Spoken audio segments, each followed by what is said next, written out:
Bon, donc aujourd'hui on va commencer par de la pratique parce que toujours voir des nouvelles techniques à un certain moment faut pratiquer, mais ça va être en même temps du transfert. Donc c'est-à-dire qu'il va falloir transférer ce que vous avez appris précédemment. Donc il s'agit ici de recréer un modèle d'après photo dans Illustrator.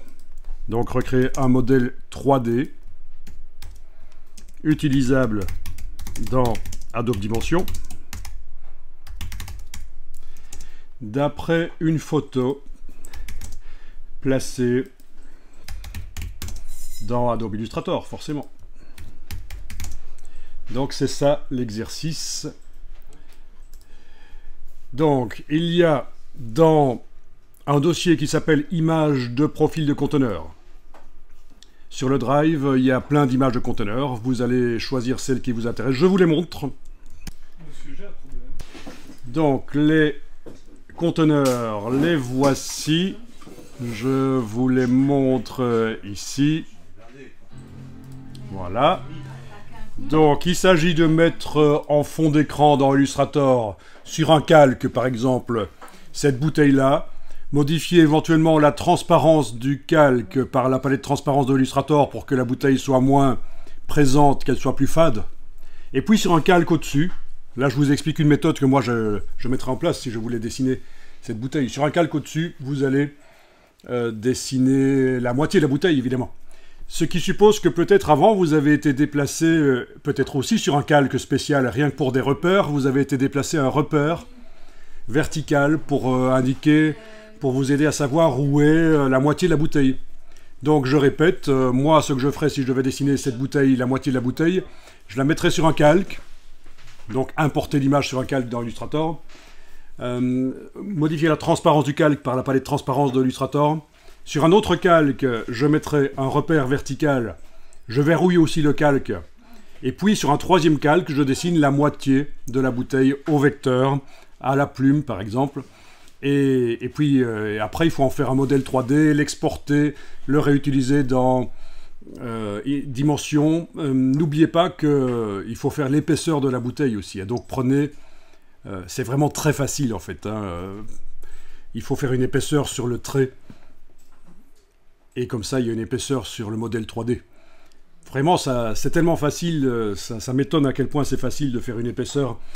Vous n'avez même pas besoin de faire une géométrie...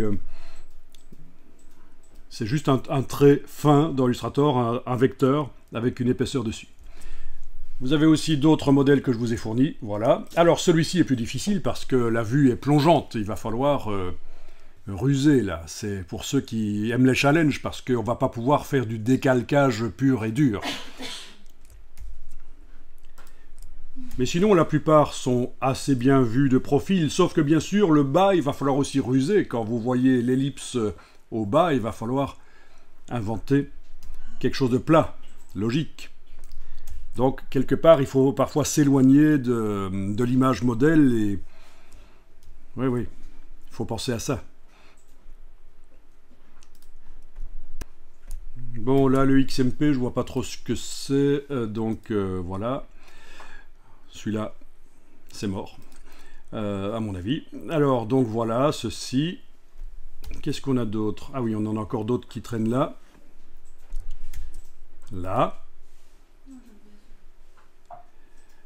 Alors, il y a des problèmes que vous aurez, parce que, par exemple, ici, on a le bouchon en biseau, et pour arriver à faire ça dans Illustrator, c'est pas possible, en fait. À mon avis, c'est pas possible.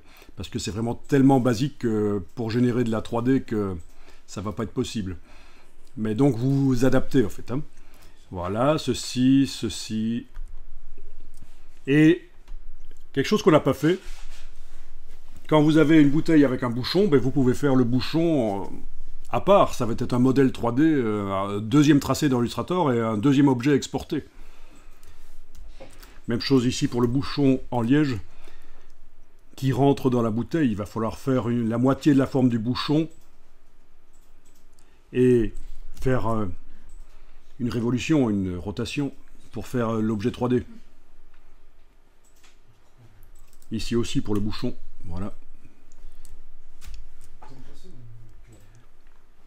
Et puis après dans Dimension, il faut faire de l'alignement pour les aligner tous les deux sur le même axe. Mais déjà dans un premier temps, ce que je vous demande, c'est de dans Illustrator, générer un objet 3D dans Illustrator. Et déjà, vous allez me fournir ce fichier et on va analyser ensemble ce que vous avez fait.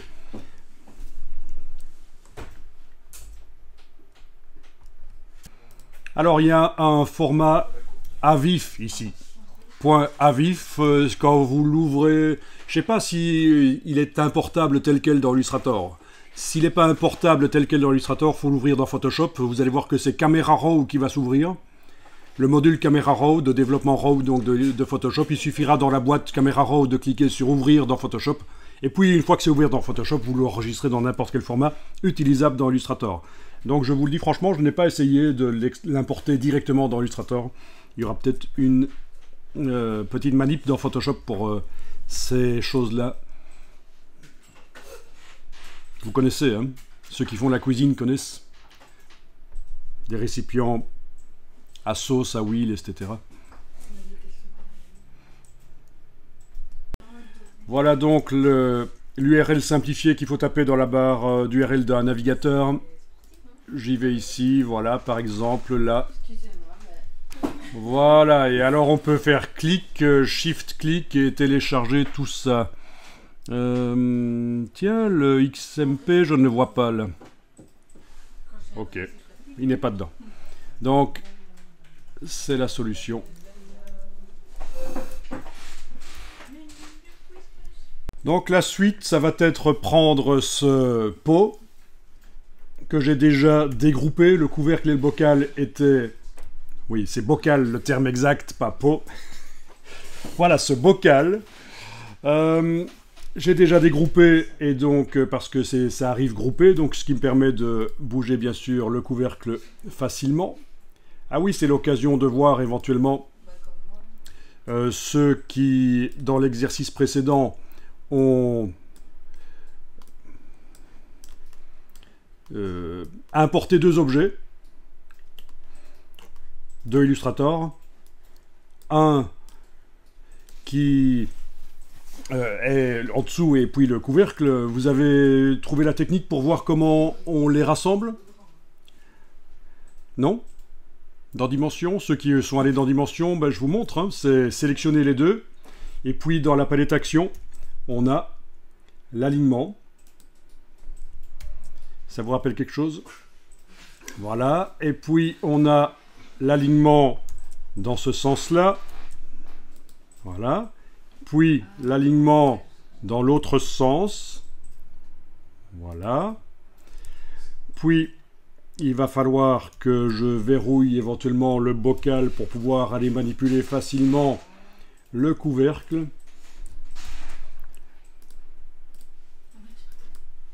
Qui est là. Voilà. Donc j'ai verrouillé le bocal et le couvercle. Je l'ai trouvé. Et puis je vais le remonter. Voilà. Donc c'est la solution si vous voulez aligner deux objets qui viennent de Illustrator. C'est d'utiliser la palette alignement de Dimension. Et il y a du magnétisme, ça colle. Donc ça c'est la première étape. J'ai été chercher dans les modèles fournis le bocal et j'ai dégroupé. Et par la même occasion, donc, je vous ai montré que si vous séparez les deux, il est possible de les remettre ensemble en les sélectionnant tous les deux. Et avec la palette, et évidemment là il faut que je déverrouille celui-là, si je veux sélectionner les deux. Avec la palette alignement, et donc c'est quelque chose que vous pourriez utiliser quand vous importez deux objets 3D qui ont été faits dans Illustrator. Typiquement un bouchon et une bouteille. Voilà, donc des tests de matière sur le bocal, puisqu'ils appellent ça bocal, moi j'appelle ça un pot, mais bon, voilà. Oui, c'est pour la crème de nouilles, hein. J'en mets au moins la moitié du pot tous les jours. Comment vous croyez que j'ai l'air aussi jeune? Enfin. Ensuite, j'ai choisi une matière de base, pas une matière substance, mais une matière de base avec du relief. Vous voyez qu'il y a du relief là-dessus. D'accord. Et la suite, c'est de remplacer le relief dans cette matière-là par quelque chose que je suis allé chercher sur le web. Voilà, ça c'est une matière que je suis allé chercher sur le web. Non, enfin c'est un relief que je suis allé chercher sur le web et que j'ai placé sur le pot. Donc en fait j'ai fait une recherche sur le web d'une matière de relief et donc c'est ce qu'on appelle une normal map. Pourquoi ça s'appelle comme ça, je vous expliquerai. Mais donc c'est une recherche d'image que j'ai faite dans Bing, mais en indiquant que je recherche des normal maps. Donc pourquoi est-ce que ça a cet aspect rose-bleu, tout ça sera expliqué à un certain moment. Bon là j'ai juste changé la couleur de base, mais le relief ne change pas. Je pourrais même mettre une image. Et voilà, une image qui serait en relief grâce au relief là que j'ai été chercher sur le web.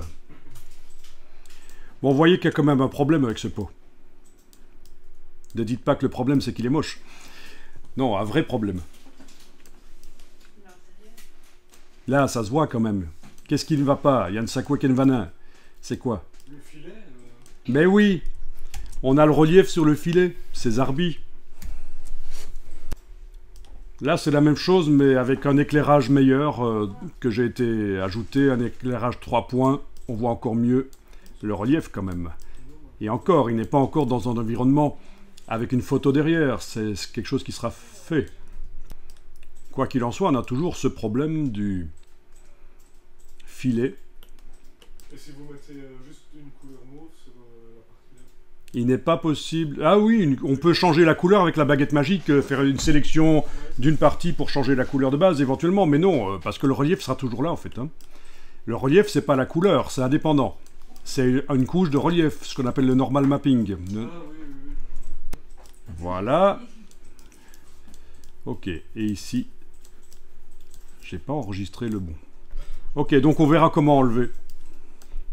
Voilà, dans cette version-ci, j'ai redimensionné le relief. Donc il y a un petit problème, c'est qu'il est parti de là. Mais c'est pas grave, ça peut être corrigé après. Et en tout cas, sur le filet, il n'y est plus. Et ça, pour arriver à faire ça, il a fallu que je travaille avec Photoshop. Il a fallu que je demande à Dimension d'exporter ce qu'on appelle l'UV Unwrap, c'est-à-dire un déploiement de l'objet à plat en format PSD, puis je l'ai ouvert dans Photoshop, puis dans Photoshop j'ai fait quelques manipulations qu'on va faire ensemble et qui permettent donc de faire en sorte que le filet soit préservé. Après, on fera revenir ici, c'est une erreur, mais c'est pas grave, ça fait partie de la chose, de l'exercice. Donc voilà, vous voyez ce qui vous attend, pouvoir changer le relief sur un objet, voire même le mettre seulement à certains endroits. Ça commence à se compliquer. Donc, on se lance là-dedans. Remplacer la partie de la texture qui fait le relief, la remplacer par une qu'on est allé chercher sur le web. Donc, on commence par un nouveau projet. Pas ça, idiot. Un nouveau projet dans Adobe Dimension, donc fichier nouveau. Voilà. Et alors, vous allez chercher dans les ressources pour démarrer. Dans les ressources pour démarrer, vous allez chercher les modèles. Et parmi les modèles, vous avez, il y en a certains qui l'ont déjà trouvé, il s'appelle bocal courbé, c'est ça? Ouais, c'est ça. Il suffit de cliquer sur lui et il arrive. Le voilà, touche F pour le faire passer le plus large possible. Alt pour zoomer un peu en arrière quand même. On va pas exagérer. Voilà. Et donc, si je regarde dans la scène, quand c'est déployé ici, je vois qu'il s'agit d'un groupe de 2 objets. Je vais directement le dégrouper. Objet dissocié, Shift, CTRL G. Voilà, comme ça j'ai 2 objets bien indépendants. Le couvercle là, on peut le mettre sur le côté. Oui, on va mettre ça sur le côté. On pourrait même l'enlever de l'affichage temporairement avec l'œil, ou le verrouiller, ou les deux. Voilà. Et on s'intéresse donc à notre chose ici. Donc cet objet étant sélectionné, vous allez maintenant lui appliquer une matière. Alors il y a donc deux types de matières, il y a les matières de base et puis il y a les matières substances. Les matières substances, c'est plus difficile à gérer. Donc ça, c'est Substance qui est un système de création de matière extrêmement complexe et réaliste qui a été racheté par Adobe il y a de ça 2-3 ans, au grand désespoir de ceux qui utilisaient Substance, notamment dans le jeu vidéo, et il y en a certains qui détestent Adobe, donc voilà, ils sont obligés d'utiliser maintenant de l'Adobe. Donc on va plutôt ici choisir une matière dans les matières de base. Et il nous faut une matière avec de la texture. Voilà, oui, toile en plastique, c'est bien. Merci, parce que je n'arrive pas à retrouver ce que j'avais choisi au départ. On va peut-être déjà enregistrer le fichier.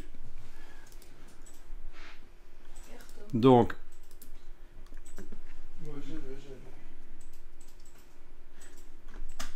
dans un dossier spécial, on va appeler ça, donc, modifier le relief.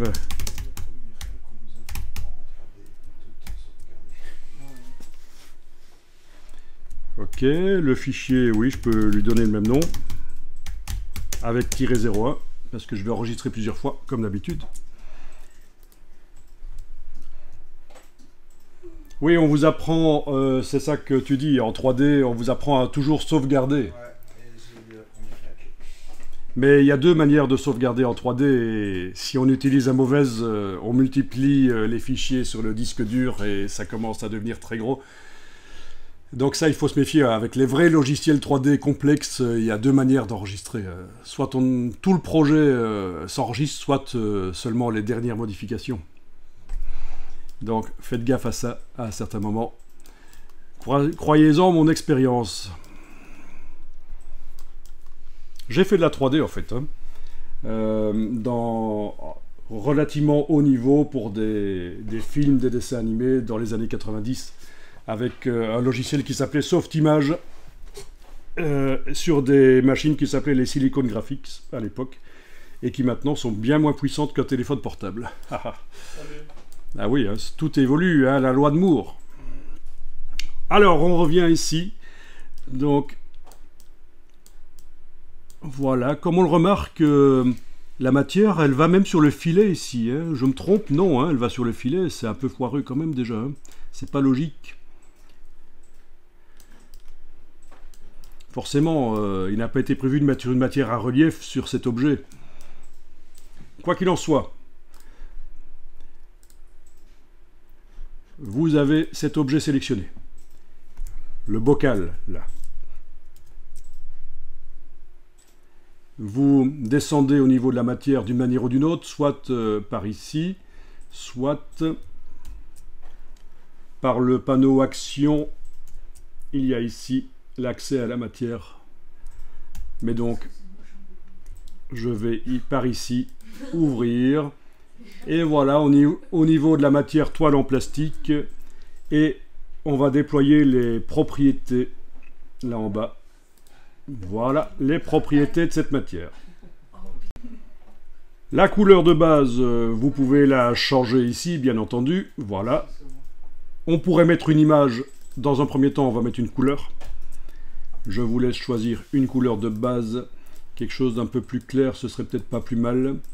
Et puis on va peut-être assez rapidement aller modifier l'éclairage, parce que l'éclairage là sur la scène n'est pas excellent en fait. Voilà. Donc je peux quitter cette boîte en recliquant dans le panneau propriété. Alors l'éclairage, allons voir un peu l'éclairage. Parmi les éclairages proposés là,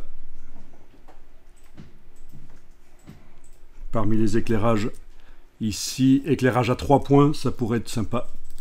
Voilà, on voit déjà un peu mieux l'objet. Et bien sûr, avec le rendu ray tracing rapide là au-dessus, en haut à droite, on aura un rendu encore meilleur.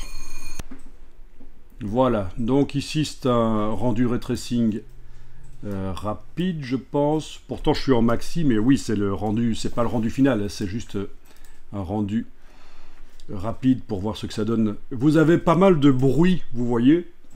Bah, du bruit en image, c'est du grain, quoi. Oui, parce que le ray tracing est une technique qui nécessite un denoising. Il faut enlever le grain. Donc c'est inhérent à la technique du ray tracing. Il y a du grain et on le filtre pour l'enlever. Mais là, je vais désactiver le ray tracing. Donc, objet sélectionné, matière. Et alors, vous avez ici la normal map, avec cette fameuse image un peu d'une couleur très particulière. Vous cliquez là-dessus, et vous voyez la matière qui est appliquée actuellement sur cet objet. Et vous allez pouvoir modifier sa répétition, par exemple ici. Voilà, si on augmente la répétition, elle devient plus petite. Ça peut être très sympa. Si on diminue, évidemment, elle devient plus grande. Et parfois, c'est un peu flou. Mais ça peut être très sympa ici. Donc, l'échelle.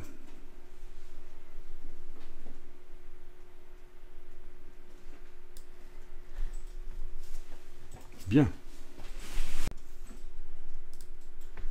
Donc, ce qui va être fait ici, c'est qu'on va récupérer cette matière pour aller la voir dans Photoshop. Donc, vous pouvez cliquer sur le crayon ici et ça devrait s'ouvrir dans Photoshop. Voilà. On est dans Photoshop. Parfois, chez vous, évidemment, il va prendre du temps pour s'ouvrir. Donc, ça, c'est le nom. Alors, il faut surtout pas... Quand vous faites comme ça dans Dimension, demander d'ouvrir quelque chose dans Photoshop, il ne faut surtout pas, une fois que c'est terminé, la modification que vous vouliez faire fichier enregistré, parce que ça ne va pas marcher. Il y a une méthode où qu'on va utiliser, où on va utiliser l'explorateur de fichiers pour indiquer où est l'image qu'on veut utiliser dans Dimension. Donc, c'est peut-être un peu obscur ce que je viens de dire, mais ça va être plus évident après. Quoi qu'il en soit, voilà, vous voyez la matière, quelle est sa dimension, elle est quand même assez précise, 2048 sur 2048.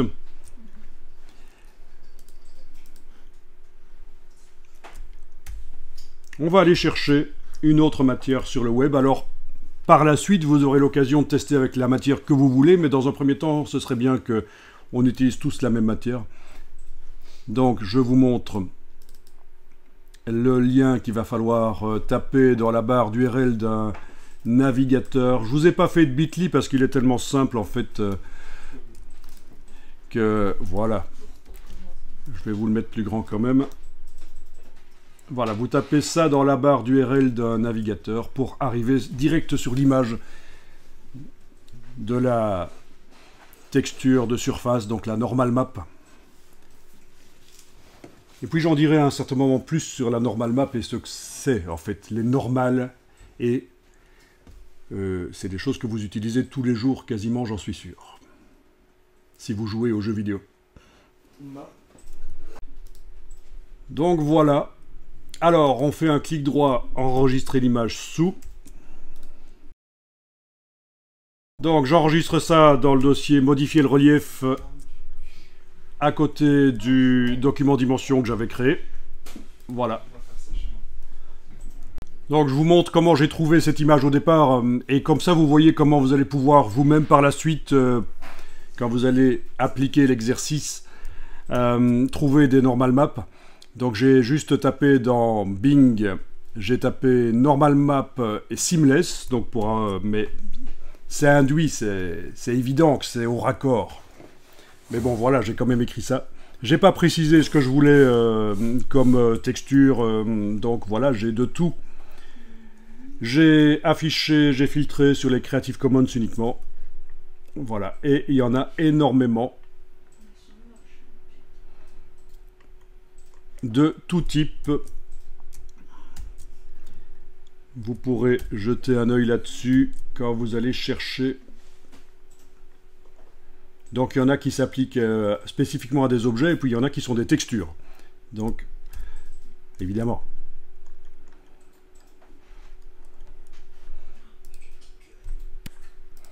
Bon, celle qu'on avait ouverte dans Photoshop au départ de Dimension, on n'a pas besoin de la modifier, c'était juste pour la visualiser, je la ferme.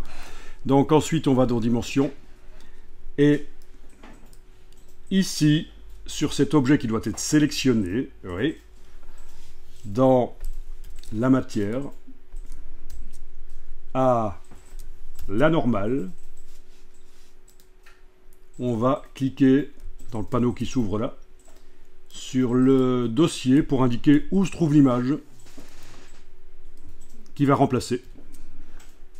Voilà, donc dossier que j'avais appelé modifier le relief, je sélectionne la normal map, ouvrir, la voilà, elle est là, et déjà elle s'applique. Vous pouvez enregistrer le fichier dimension.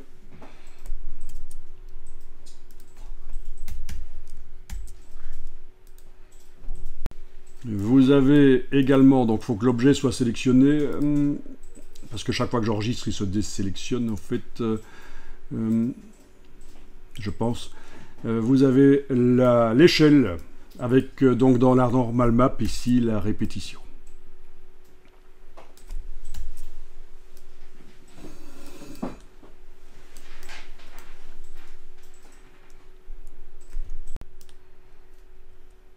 Donc comment faire pour que ça n'aille que sur certaines parties de l'objet? Eh bien, il va falloir ruser. Donc, dans ce cas-là, on va exporter les UV. Donc, c'est un déploiement des surfaces de l'objet. Alors, il est possible qu'on n'obtienne pas le même résultat chacun d'entre nous. On va voir, parce que c'est parfois un peu aléatoire. On va voir. Alors, allons-y. Donc, avec votre objet sélectionné, vous allez jusque Objet, générer des UV. Ensuite, vous allez dans Objet, exporter les UV. Il va falloir ici décider de la précision. 2048 sur 2048, c'est la moyenne qui vous est proposée. On va prendre ça. Ici, il va falloir cliquer pour décider où vous exportez. Donc, ça va être, dans mon cas, dans le dossier, modifier le relief. Voilà. Et je clique sur exporter. Alors, on va dans Photoshop. Alors, dans Photoshop, vous allez ouvrir l'image que vous avez téléchargée tout à l'heure. Le 3051 normal. Vous allez indiquer à Photoshop que vous voulez en faire un motif. Donc, il y a deux manières de faire. L'ancienne manière de faire, édition, utiliser comme motif. Ou alors, on utilise un nouvel, entre guillemets, parce que ça devient quand même pas si nouveau que ça, palette des motifs de Photoshop, donc menu fenêtre, motif. Et il ne faut pas faire de sélection nécessairement. Vous devez, dans ce cas-là, cliquer sur l'icône du signe plus. C'est la même chose que faire édition, utiliser comme motif. Voilà, il propose de faire le motif qui va porter le nom de l'image, pourquoi pas, mais je pourrais renommer, mais bon, voilà. Et bien sûr, après, on peut faire ses propres dossiers.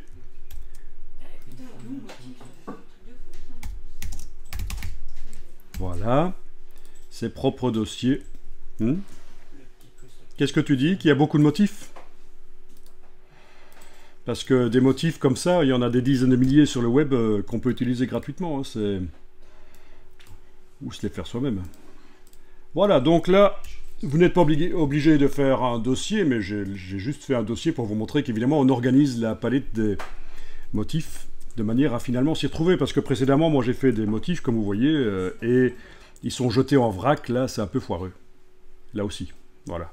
Donc, tout ça, c'est des motifs que je devrais mettre dans des dossiers pour avoir un peu plus d'ordre. Quoi qu'il en soit, une fois que vous avez fait ça,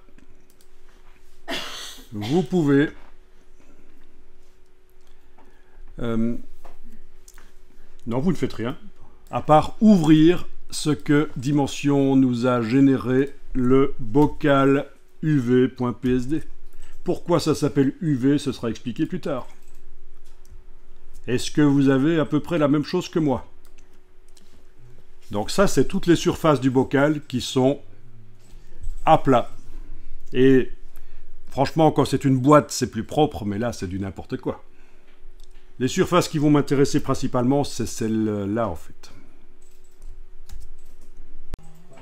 Donc, ce qui va être fait ici est très basique, évidemment. C'est une première approche. Donc, palette des calques. Palette des calques, vous avez un dossier repère UV avec notamment ceci, grille de texture, qu'on ne va pas utiliser dans ce cas-ci, mais on fera un exercice plus tard avec une boîte et on l'utilisera. Et vous verrez à quoi ça sert. Donc ce repère-là, grille de texture, pour l'instant je ne l'affiche pas.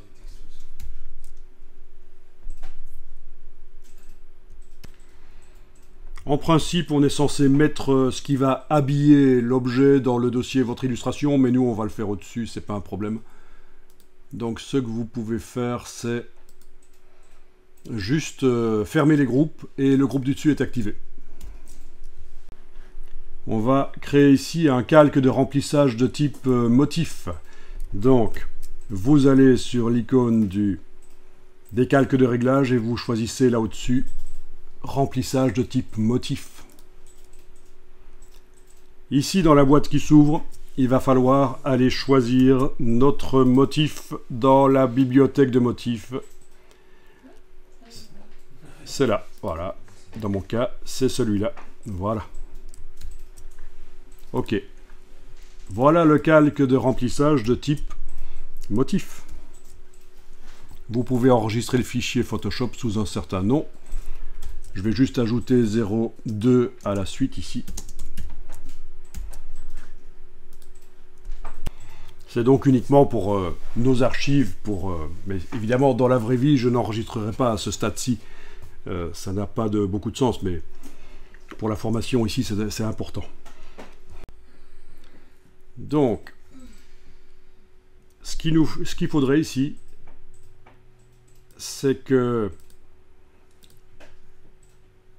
la texture de relief, là, le normal mapping, ne soit visible qu'à l'endroit où il y a des surfaces là, et c'est pour ça qu'on va faire une sélection. Vous allez d'abord enlever l'œil en face, et puis vous allez chercher la baguette magique, qui est un outil pourri, mais pour des surfaces unies infographiques, ça passe. Donc chez toi, visiblement, le chemin était peut-être un peu trop long, ou il y avait peut-être des caractères spéciaux dedans, et ça n'arrivait pas à exporter les UV après que tu les aies générés. Donc j'ai été sur ton ordi et j'ai exporté simplement sur le bureau dans un nouveau dossier et ça a fonctionné. Alors écoutez tout le monde, ça c'est intéressant. Je pense que c'est vraiment très important. Le problème, en fait, on a repéré d'où il venait. Il faut jamais, sur un ordinateur, faire des dossiers auxquels vous donnez, dans le nom du dossier, une barre oblique. Parce que ça, pour un ordinateur, ça veut dire que le dossier, qu'il y a deux dossiers en fait, il y a un dossier test 2 qui est le sous-dossier de test 1. D'un point de vue informatique, c'est extrêmement mauvais, ne faites jamais ça. Donc, pourquoi tu n'arrivais pas à exporter? C'est à cause de ça. Alors, sur un Mac, ça peut encore passer, mais malgré tout, on a vu que Dimension, il buguait là-dessus. Voilà, donc tout le monde doit vraiment faire attention à ça. Donc, on en était ici. Donc voilà, on en était ici, baguette magique, et on va sélectionner les surfaces sur lesquelles on veut voir le motif de surface. Voilà, donc Évidemment, c'est pas évident de savoir à quoi correspond ceci ou ça. Il y aurait un système pour le connaître, hein. C'est le système que je vous ai montré avant, c'est à ça que ça sert.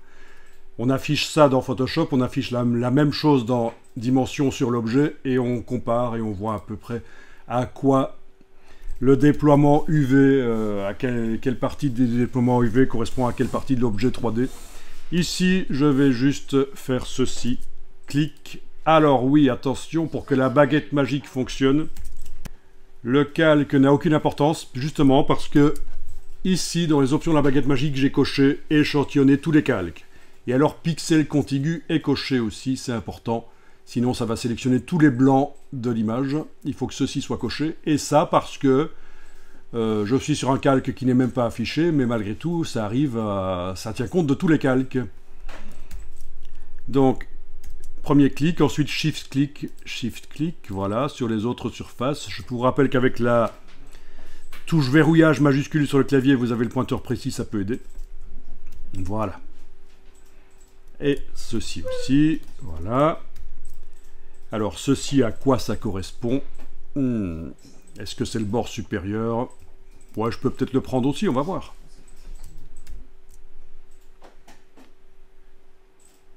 Donc voilà ce que j'ai sélectionné, les grandes surfaces, parce que le reste, clairement, ça doit être le filet, à mon avis. Hein. C'est du n'importe quoi.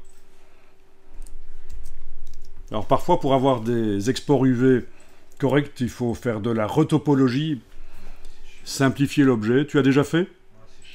Ah, mais oui, mais sauf que maintenant, l'intelligence artificielle permet de le faire de plus en plus de manière automatique. Donc c'est simplifier la géométrie de l'objet, la rendre plus logique en quelque sorte. La retopologie. Mais évidemment, nous, on ne va pas faire ça ici, c'est pour les utilisateurs plus avancés. Donc, j'affiche le motif. Si je clique sur l'outil de masque, je viens d'ajouter, ah ben non, et ça il n'a même pas voulu, un masque vectoriel, parce qu'il y a déjà un masque de fusion. Donc je vais en fait jeter le masque de fusion, je le prends, je le jette à la corbeille, et à la question supprimer le masque, je dis oui, supprimer le masque. Si vous demandez de l'appliquer, surtout, vous refusez. Mais vu qu'il était vide, il n'a pas demandé s'il fallait l'appliquer. Et donc là maintenant, en ayant donc mes sélections là, je vais cliquer sur l'icône de masque, et voilà.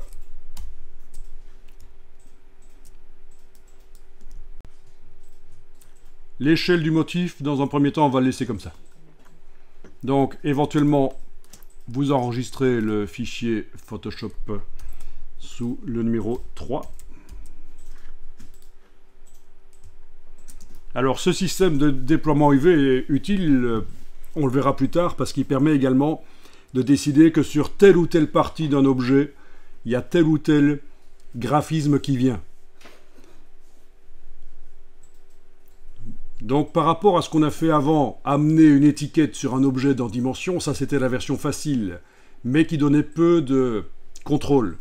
Ceci donne plus de contrôle, mais dans un premier temps, on utilise l'export UV juste pour le texturage de surface. C'est une première approche pas mal. Bon, une vraie map de normal map, voilà, ça n'a pas du gris comme ça. C'est foireux le gris, là.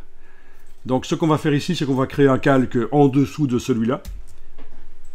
Ben, soit vous cliquez sur l'icône plus et puis vous déplacez le calque en dessous, soit vous faites CTRL-clic sur le PC, commande-clic sur le Mac, et ça vient d'office en dessous du calque qui était activé. Quoi qu'il en soit, il me faut un calque en dessous. On va aller chercher la pipette. Alors, où est-ce qu'elle se cache, la pipette? Elle est là, oui. Vraiment, passer d'un logiciel à l'autre, c'est pénible. Donc, la pipette, voilà. La pipette tout à fait normale. Amusant, ça. Il y a plein de choses là-dedans intéressantes. Donc, je vais zoomer et je vais pipeter la couleur de base de derrière, en fait. Voilà. Vous avez l'échantillon ici, ça n'a pipeté qu'un seul pixel en fait. Hein. Si vous voulez être plus juste au niveau de la couleur, c'est pas inintéressant de pipeter 100 pixels en même temps, par exemple ici. À peu près 100. Comme ça, s'il y a du grain, du bruit, ça n'interfère pas dans l'échantillonnage. Voilà, et puis là, il suffit de faire Alt-Delete pour remplir le calque d'arrière-plan avec la couleur... le calque ici, pour remplir le calque ici avec la couleur de premier plan. Alt-Delete, sinon vous faites Édition, Remplir, avec couleur de premier plan, et c'est bon aussi.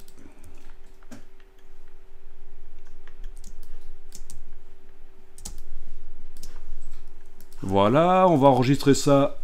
Ça va être la version 4 chez moi.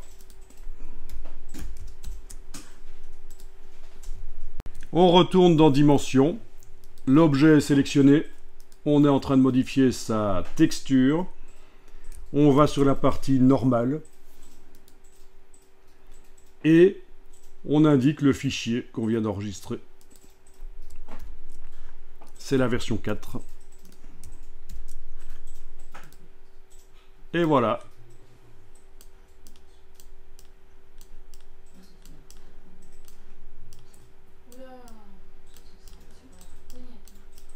Et il y a encore un petit truc à faire. Il faudrait que l'échelle soit à 1 sur 1. Et ça n'a pas marché. Pourquoi? Super. Est-ce que j'ai été chercher le bon?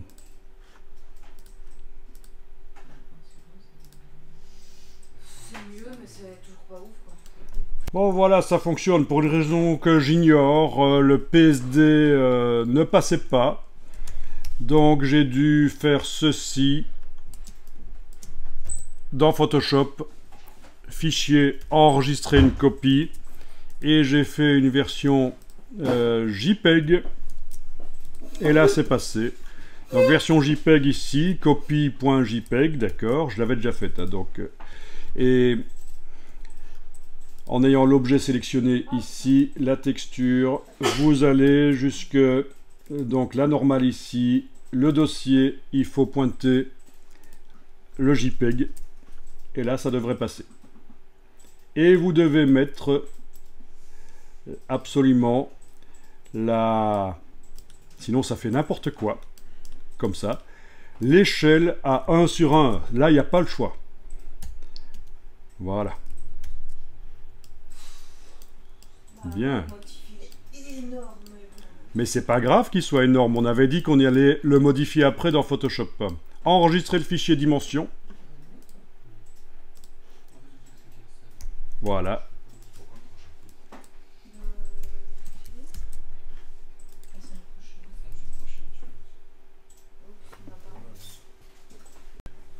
Donc l'échelle du motif de surface, eh bien on va aller régler ça dans Photoshop avec votre version qui est toujours ouverte, dont vous avez enregistré une copie en JPEG, mais voilà. Il va falloir aller double-cliquer sur le calque de remplissage de motif à cet endroit-ci et jouer sur l'échelle du motif ici. Voilà, pour le faire plus petit ou plus grand, à vous de voir.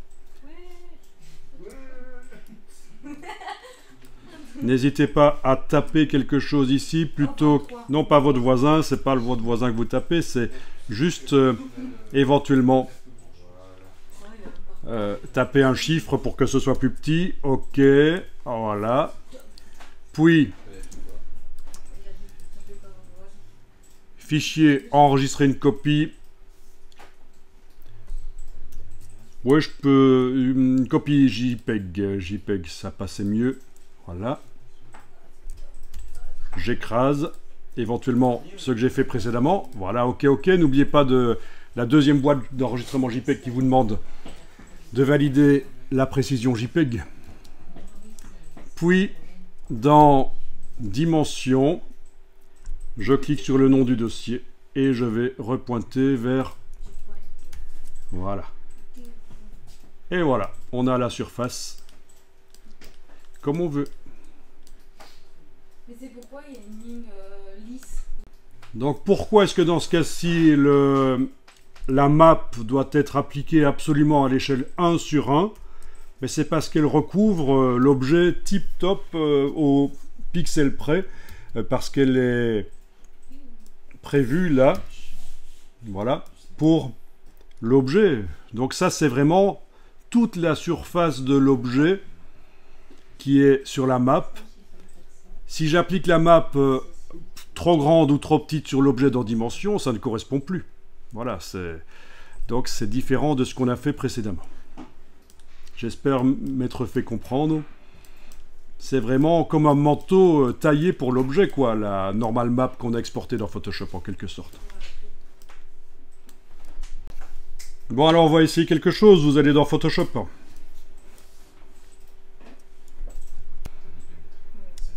Bon, vous allez ici enfoncer la touche Alt sur le masque et remplir de noir. Édition remplir... Non, remplir de blanc, excusez-moi, remplir de blanc, voilà. Donc on a un masque qui va faire tout apparaître. Alt, clique à nouveau sur le masque, et voilà, on voit que tout le motif apparaît. D'ailleurs, je vais un peu changer son échelle, parce que c'est un peu trop... Mais ça peut pas. Voilà. On voit un peu mieux comme ça, voilà. Oula, qu'est-ce que j'ai fait? Bien, donc, autre approche. Oula, bah, tu fais pas de développement. Eh bien, on va enlever l'œil en face du calque, là. Et celui-ci, vous allez pouvoir le mettre en opacité réduite. Comme ça, vous voyez les surfaces de l'objet en dessous. Et dans le masque que vous encadrez là, vous allez dessiner en noir. Et donc en noir, ces petites choses ici. Voilà. Il y en a ailleurs? Non, il n'y en a pas ailleurs. Si, il y en a deux ici.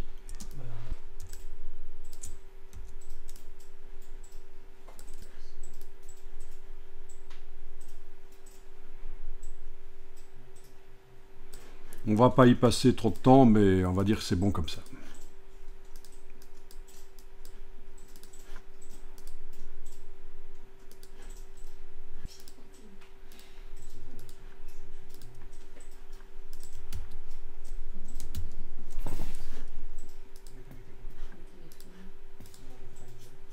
Ok, ça marche. Sauf qu'il y a une partie qui ne reçoit pas de texture, quand même. Savoir laquelle c'est, ça va pas être évident, mais je vais me contenter de ça. On va dire que ça va. Vous avez compris le principe, en fait, hein, mais franchement, ce déploiement UV n'est pas des plus simples, en fait. Hein. Vous allez voir que quand on déploie des objets plus simples, comme des boîtes ou des flacons plus simples, c'est plus simple.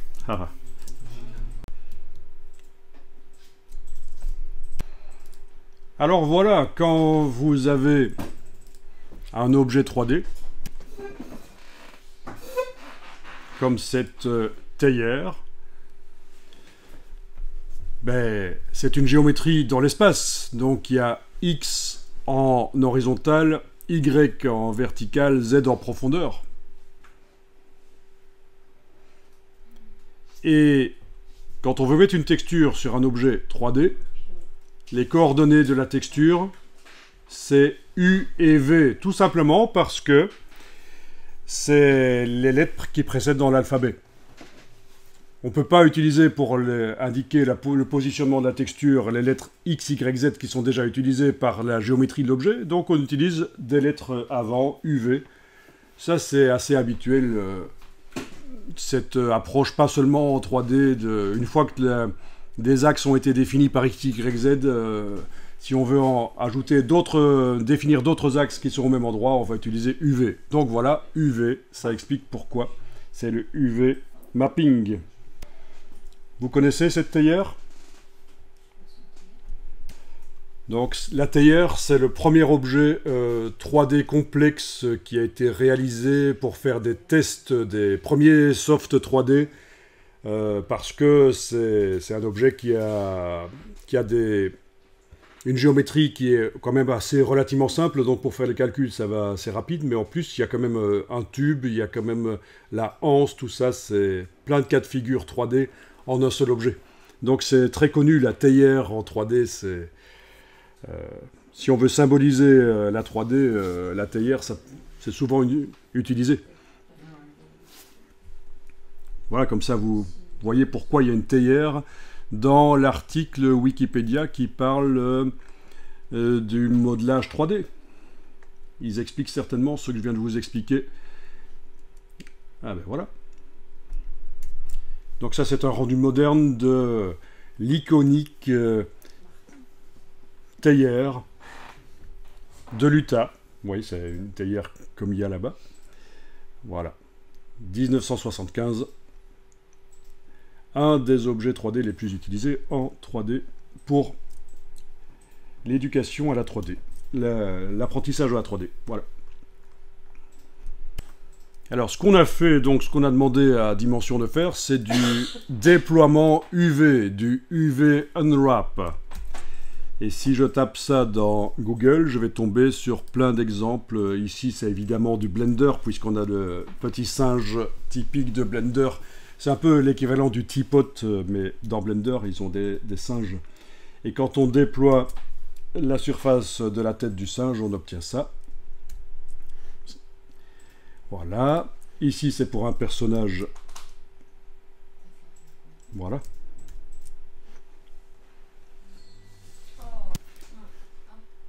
Voilà. Donc, le UV Unwrap. Ah ben voilà pour... cette petite barque, le déploiement UV. Donc c'est assez connu comme technique. Donc on a parlé depuis quand même 1 heure de normal mapping. Qu'est-ce que c'est les normales? Bien, dans un objet, les normales, c'est les perpendiculaires à la surface. Comme vous le voyez, elles sont symbolisées ici sur l'objet 3D. Bien sûr, dans Dimension, on ne peut pas les visualiser parce que Dimension est un logiciel pour les graphic designers. Et c'est assez simple. On ne complique pas les choses, mais voilà. Les normales, c'est donc ça. Alors, quand je vous disais que vous utilisez les normales sans vous en rendre compte, c'est parce que dans les jeux vidéo, c'est fort utilisé.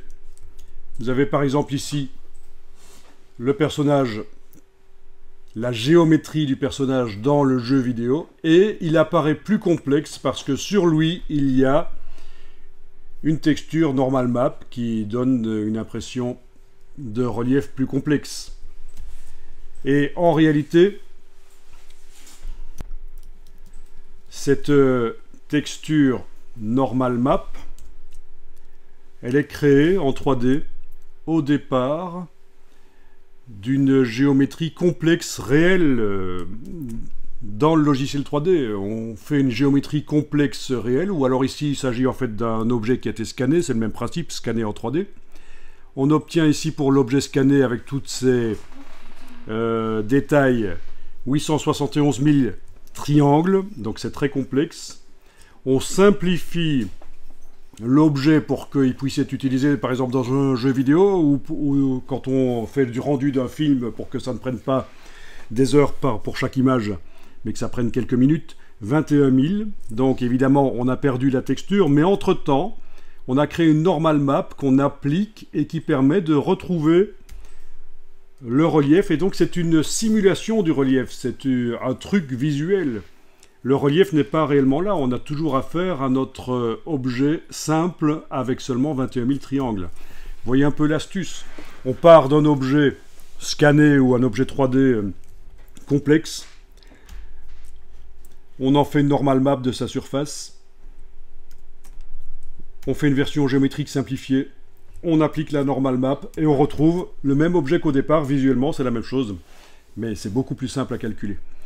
Et alors, les normal maps, si vous vous demandiez c'est quoi ces couleurs bizarres, ça indique juste comment la lumière doit réagir par rapport à la texture. Donc, suivant comment la lumière arrive sur l'objet 3D dans la scène 3D, c'est soit les choses roses ici, soit les choses vertes, soit les choses bleu foncé qui vont être utilisées pour simuler la lumière et les ombres. C'est vraiment une astuce. Ça indique pas, par rapport donc à la surface d'origine qui a servi à faire la normal map, comment la lumière réagissait sur la surface d'origine et comment dans le logiciel 3D on doit simuler cet impact lumineux sur un objet qui en réalité est lisse puisque la géométrie de l'objet sera lisse. Désolé, monsieur. Ok, vous voyez, l'explication vous paraît plus ou moins claire. Des normal maps générées par le logiciel 3D quand on a fait de la géométrie complexe, ou ça peut être aussi issu avec un scanner 3D. On scanne des surfaces. Et de nos jours, certains smartphones sont capables de scanner de la 3D en fait. Et des surfaces, des textures, la surface. Ils ont la fonction LIDAR intégrée. Là, vous voyez des scanners 3D, mais la version cheap, pas chère, c'est le téléphone de nos jours. Voilà quelques petites informations sur le normal mapping, parce que quitte à utiliser le normal mapping, autant voir comment ça fonctionne, d'où ça vient, qu'est-ce qu'il y a derrière. Alors, la couleur de base peut être modifiée, bien sûr, sur votre objet. Mais on va également tester l'application d'une image. Donc voilà. Ce qu'on pourrait faire ici, c'est pour cet objet, plutôt que de choisir une couleur de base, c'est d'aller chercher une image. Et alors une image au raccord pour bien faire. Sinon ça va se voir. Donc ce que je vous demande éventuellement ici, c'est d'aller sur Bing et vous allez chercher l'image d'une texture.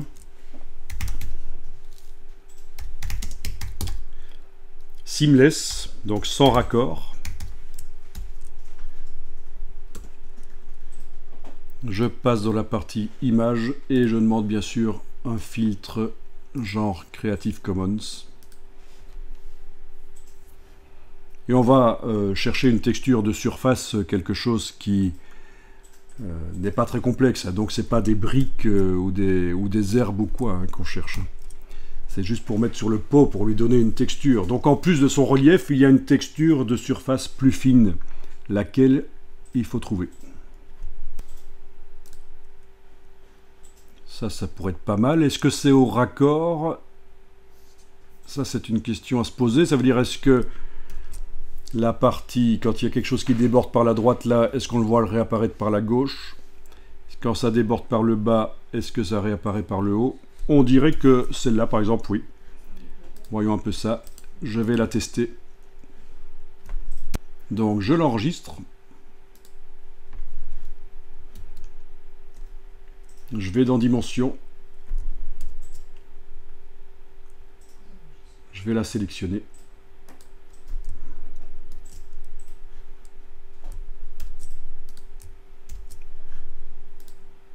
Voilà.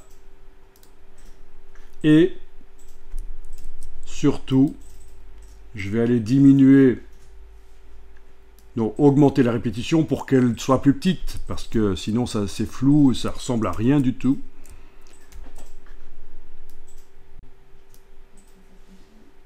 Voilà.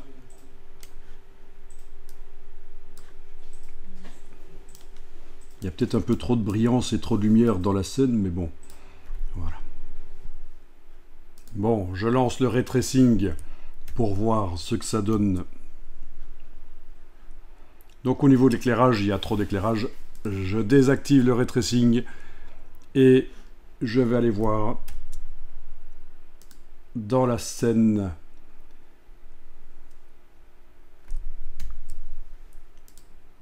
ce qui concerne l'environnement et je vais peut-être aller désactiver certains éclairages.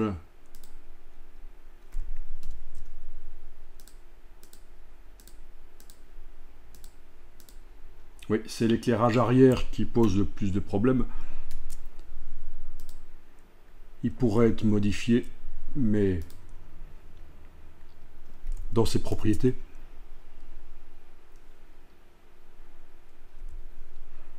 Mais je vais carrément le désactiver. Et lequel est-ce que je vais laisser activer?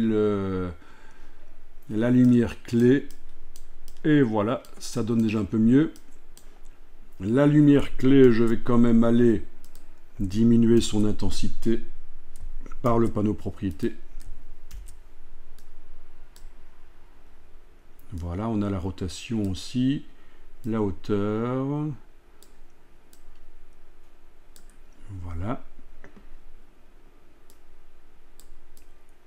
La taille, la couleur.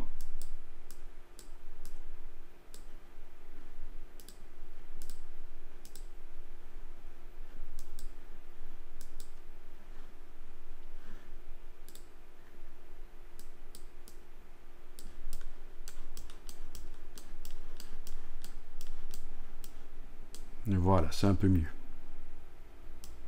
Ok, qu'est-ce que ça donne quand on fait le rendu? Bon, mais c'est pas si mal.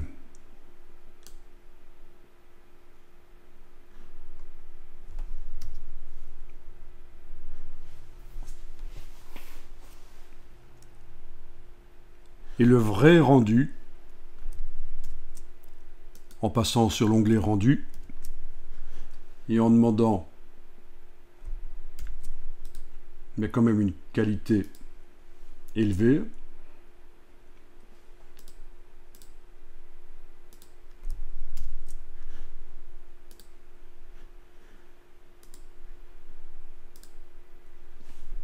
voilà. Il est en train d'estimer le temps que ça prend.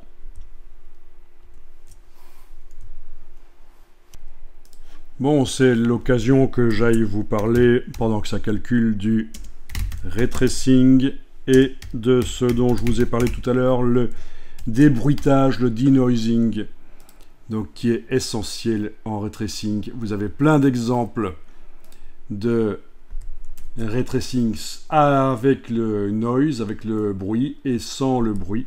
Donc c'est assez surprenant, mais ça fait partie des paramètres du rendu ray tracing. Il faut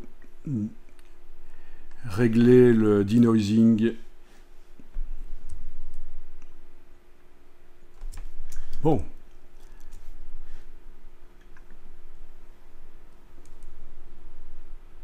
Alors, c'est en train de calculer.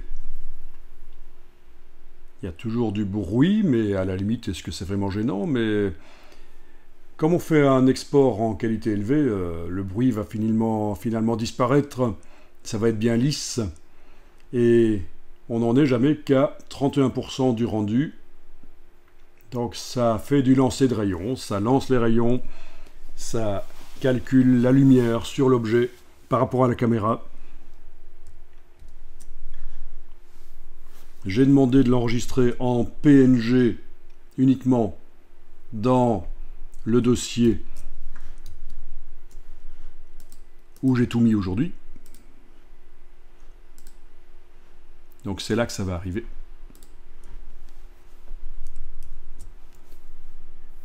Et ça n'a pas beaucoup de sens de ne pas le mettre dans un environnement, mais pourquoi pas, un objet sur un fond blanc, pourquoi pas. Donc ce qu'il faudra tester, c'est essayer de recommencer ça, mais on va faire un test sur une boîte. La prochaine fois, bizarrement, on va prendre un objet moins complexe, une boîte.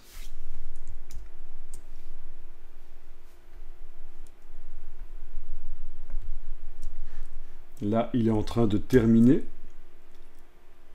C'est assez rapide parce que l'ordinateur que j'ai ici est rapide.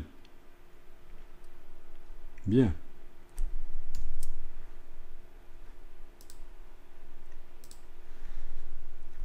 Là, voilà. Je peux l'ouvrir dans Photoshop pour bien regarder.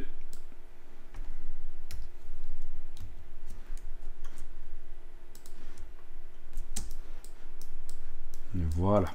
Donc, comme prévu, plutôt lisse comme rendu.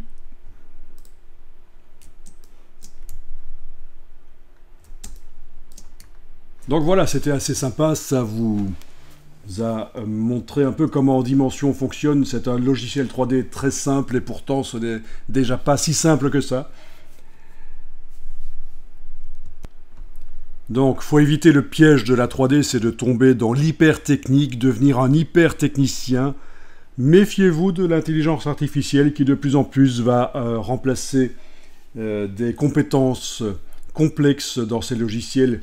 On a parlé de la retopologie qui est remplacée de plus en plus déjà maintenant par l'intelligence artificielle. Donc, il faut se focaliser en fait sur le contenu, le visuel, les idées. Et voilà. Et ne pas être trop perfectionniste et passer trop de temps à faire des choses qui finalement ne rapportent pas grand-chose. Non, mais là, ça devient de la gestion de carrière et du marketing, de l'évidence, de la productivité.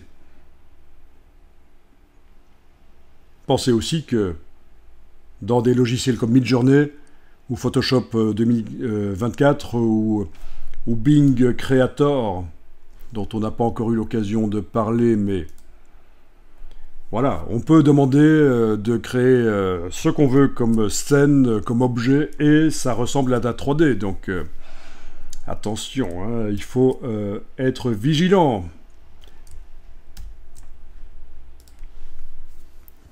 Tout peut être mis en question.